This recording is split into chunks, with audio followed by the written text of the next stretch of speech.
11. 11 days till the Big Cat Classic. Competition looks steep. I got a buddy of mine in there looking real good. Real good. He's a touch taller than me, so he probably we won't be in the same class. But he looks damn good. Not gonna lie. There. We are 193. That's where we've been. I haven't moved. Moved up and down based on water and that type of shit, but we stayed pretty consistent at that weight. But I 100% have lost a ton of body fat. But I've also done the impossible, they say. I built muscle in prep, also while cutting body fat. What up? People say it can't be done. Maybe when you're fucking 250. Maybe when you're super jacked, maybe. I'm not fucking that big, so it could be a little bit of that. I will say I'm super depleted. Not really eating many carbs at all. I want to say, actually, now I think about it, I haven't had a carb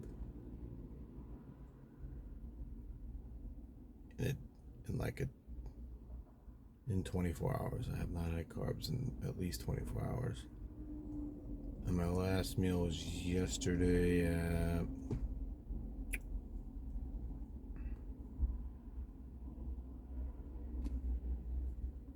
10:30. It was 5 ounces of grilled chicken. 10 o'clock maybe, 10:30, something like that, 9:30, 10, something like that. I don't remember. I was at work. I was busy as fuck last night. I was busy. Didn't really have any downtime, so I was busy. So I had to fit that meal in there. So I'm well fasted now, obviously. No pre-workouts in, nothing like that.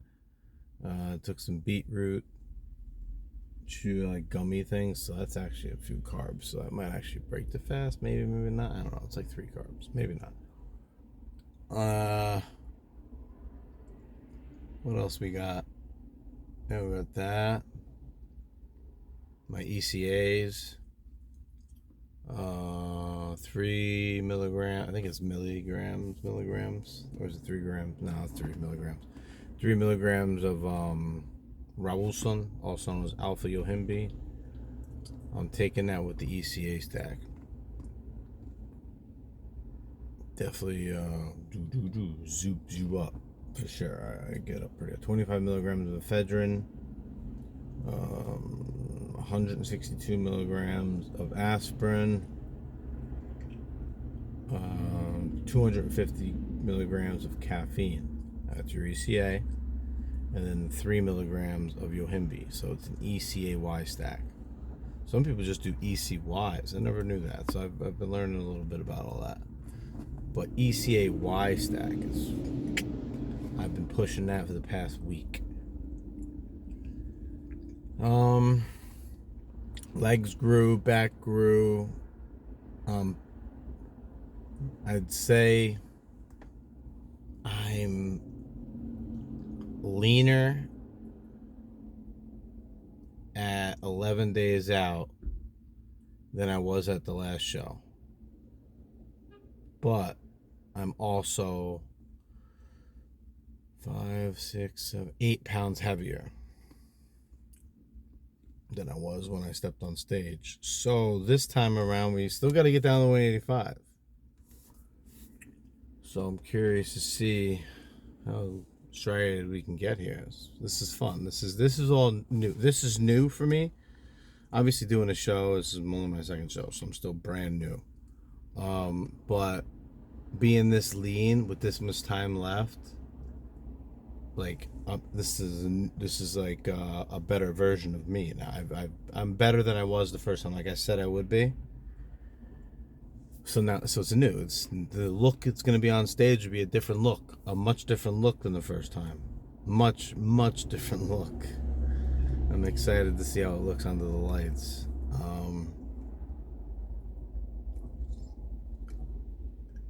Yeah, so I'm excited for that. And like I said, placing doesn't matter as long as I beat my previous version of myself, which I am now already. So, and I got 11 days still, and we got, it's including peak week. So we got like, what is it? 7, 8, 9, 10, what, like 3, 4 days left, and then it's peak week. So it'll be fun. But the only thing I do worry about, now here's my voices of concern, is if I get down to the 185, how flat will I appear? Because I'm not super bubbly now. I'm kind of flat now. And I have water in me. But, so, we'll see. I know weigh-ins is October 3rd, and the show is October 4th. I think we step on stage at 9 a.m. So the weigh-ins are at 8 p.m. the day prior. So I do have like 24 hours to carb up and fix the look. So, and like I said, I learned from the first time, so I'm gonna be better this time. I'm excited to see how it looks, and then we're gonna go into an off season. Well, we're gonna go into like a little break, not a break. Let me rephrase that. We're gonna go into the off season, but I wanna take advantage of the rebounds, the post-show rebound, which if you don't know what that is, the post-show rebound is your body is so starved that once off-season begins, you start feeding again. If you feed properly, train properly, sleep well, you can grow a bunch of muscle early on, taking advantage of the sensitivity, the insulin sensitivity, and everything that goes along with this. So yeah, it'll be exciting to see how we look, and the off season will be another exciting thing. We're gonna do maybe, I think I've said this before to you guys, and I'm like repeating the same bullshit, but maybe 6 to 8 month off season. Put on some quality tissue. We don't want to put on fat. We want to put on muscle. There will be some fat gain. There will be water weight gained. But I'm really thinking 220. I'm thinking get to 220 with like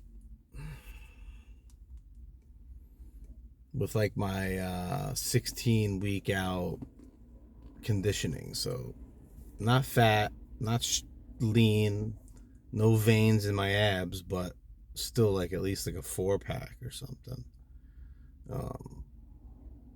We're gonna try to do it really, really smart, and take advantage of everything we can.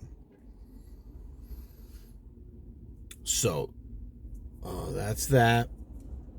That's what's going on with the show.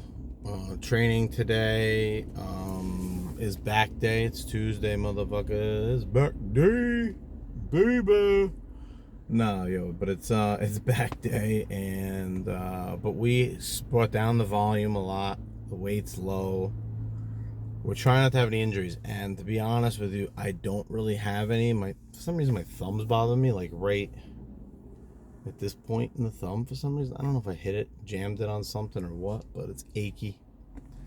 It's weird. I haven't felt that in a long while. But other than that, tendonitis isn't acting up.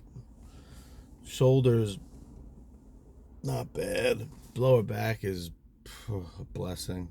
I mean, that's one thing I like about being in prep. And another great thing about watching my diet and really focusing and putting a lot of effort into this is I don't eat junk, I don't eat bad food, which doesn't cause my body to become inflamed, which doesn't affect my back, so my back's not going out like it once did. And who would have known? I've been dealing with this lower back issue since I was like 15, but I really tried to just get it fixed, like really started paying attention to it within like the last 10 years. And not one time ever in my life or any doctor ever said to me,